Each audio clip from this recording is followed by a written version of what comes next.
5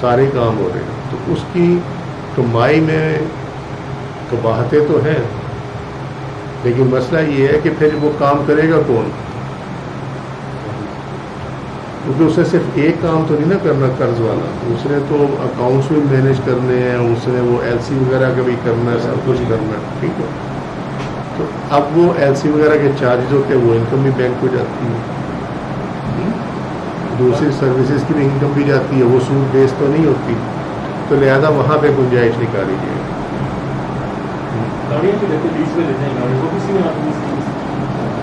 lease کا concept ہی انہوں نے اس کا نکالا تھا۔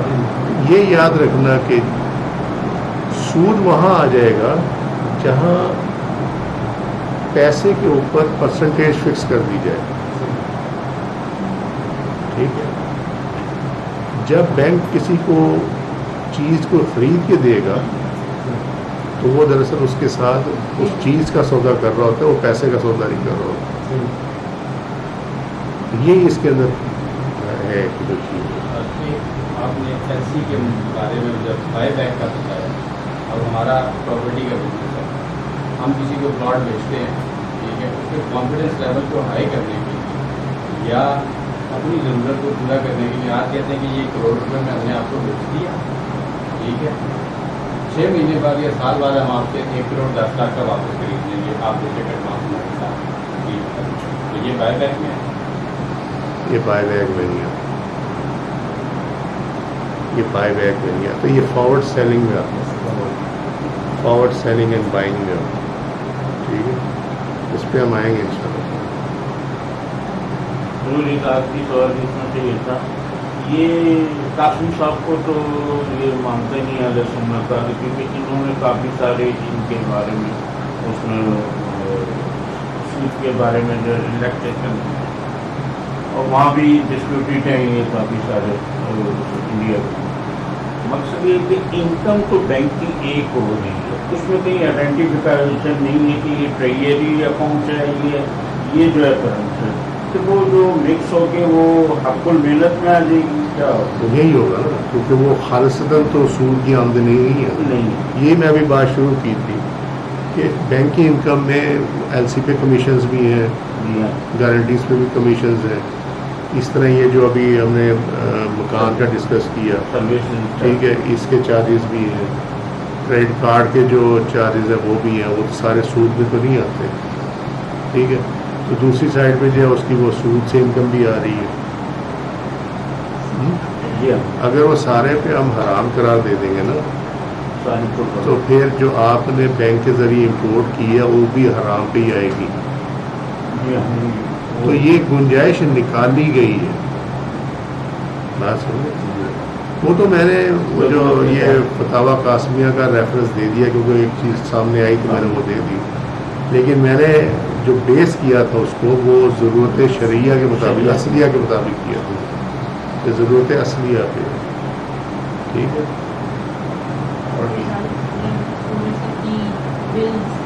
بلز، اب وہ بلز کلیکٹ کرتے ہیں گورنمنٹ کے بیاف پہ، پر بل جو ہے وہ گورنمنٹ سے چارج کرتے ہیں، تو پر بل گورنمنٹ سے چارج کیا، انہوں نے سروسز پہ چارج کیا نا، یہ سروسز، انہوں کو قرضے پہ سود تو نہیں چارج کیا انہوں نے، تو وہ انکم آپ کیسے حرام قرار دے دیں؟